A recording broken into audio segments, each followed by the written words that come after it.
মানছে গো পৃথিবীর মধ্যে বুঝি খারাপ মানুষে বড়া, আর আমি দি এলাকা তো ভালো মানুষ হই। পরীক্ষা করি মোবাইলটা নথুয়া, মোবাইলটা আমার বিচারে দিয়ে দেবো ভালো মানুষ হই।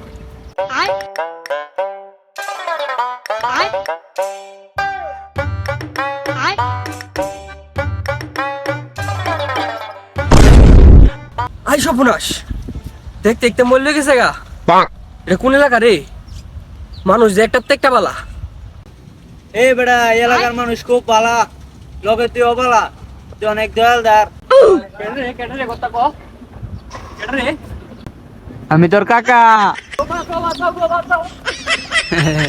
আর পোলাপান মুরপি টুরপি কইতে যায়, মানুষে মোবাইল ফটো লাগিয়া মোবাইল সেভ করতে পারে না, আর হ্যাঁ রাস্তার মাঝে মোবাইলটা থুইয়া ভালো মানুষ পরীক্ষা করে। যা, ভালো মানুষ অনেক ফাইজস কই, যা বাড়িতে যায় বলবি এই এলাকার শুধু ভালো মানুষ, আমি লুল্লু ভূত।